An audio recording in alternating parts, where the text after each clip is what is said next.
Deputy Public Defender Philip Dube. All right, Philip, I want you to reach in, get your best set of tea leaves, because we're going to read some right now regarding what's going on with that jury out in Kenosha. And the way we'll do that is I'm going to go through a couple of the things that they've asked for, and maybe that can give us some clues. All right, we'll start off with the first thing they asked for. First thing they asked for was 11 copies for all the jurors, because they had one in there, so that would make 12, of pages 1 through 6 of the instructions.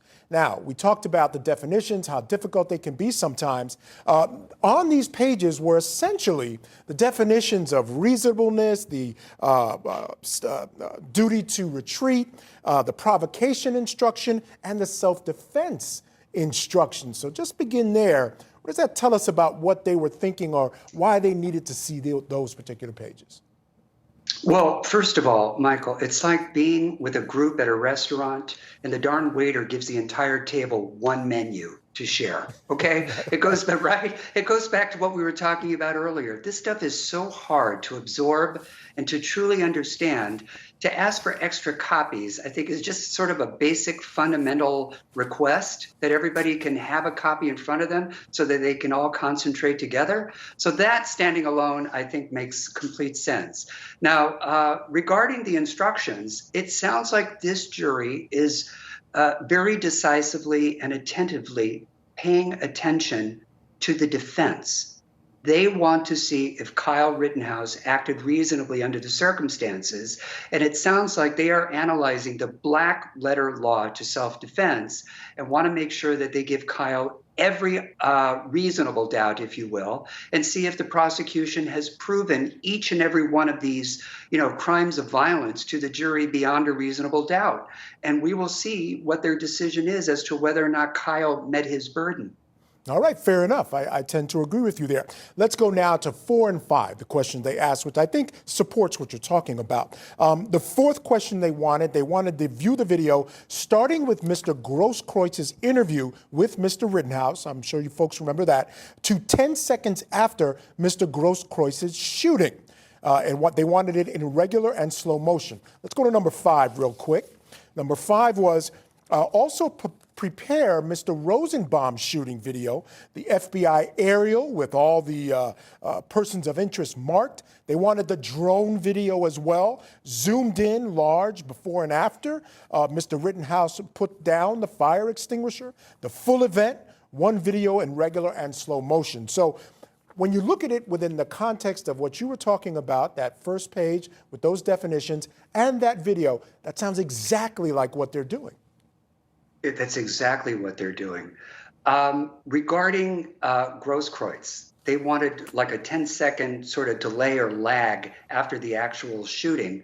I think they wanted to see Kyle Rittenhouse's behavior in response to that shooting. In other words, did he have a look of humanity in his eyes? Did he have a look of fear in his eyes?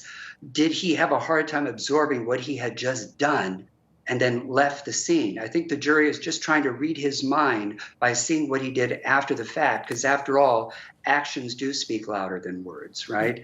And then the FBI aerial, keep in mind, this jury needs to decide whether or not these victims were provoked.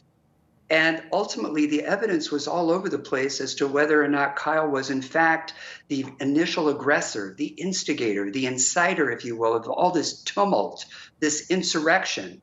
And some of this FBI aerial and even the drone video can shed light on who started this.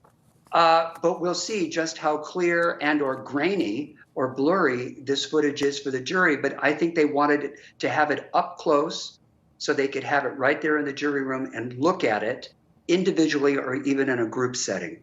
Yeah, I tend to agree with you there. I also think that there's some question in one of the FBI videos as to exactly what Rosenbaum was doing. Was he lunging? Was he falling? And did Kyle actually have to shoot him? They may be trying to figure that out as well. But I want to talk about that drone video. Can we call up those two different quality videos, as it were? These have become a big deal, Philip.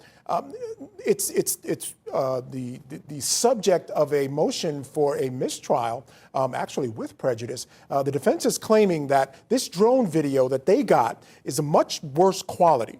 And not only is it much worse quality, but they're claiming that it was only given to them after the case was over and all the evidence was in.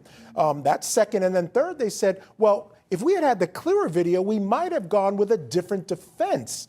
And all these things have a lot of observers believing that this is one of those things that could be overturned on appeal or could result in the judge deciding that, yes, indeed, there should be a mistrial. I want to get your thoughts on that. The spirit of most criminal trials throughout the United States is that you get reciprocal discovery of all the evidence before the trial, not after the matter has been submitted to the jury. For God's sake, how is anybody supposed to marshal a defense when you're given the evidence after the jury has retired? And, make no mistake about it, that drone video was much clearer. And obviously, the defense is entitled to change its theory at any time, before trial, mid-trial, and maybe even in closing argument, but not after the jury commences deliberations. The case is completely over and submitted to the jury. You have no way of attacking or otherwise testing the validity of that video or calling someone to the stand.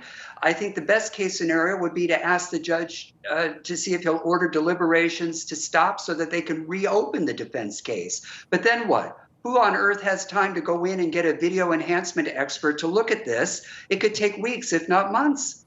Yeah, so yes, if he's convicted, yeah, but I see a mistrial. You talk about best case scenario. I submit to you, and I want to get your thoughts on this. Best case scenario for the prosecution at this point could be a hung jury, and they can get a second bite at the apple because this has not gone terribly well for them.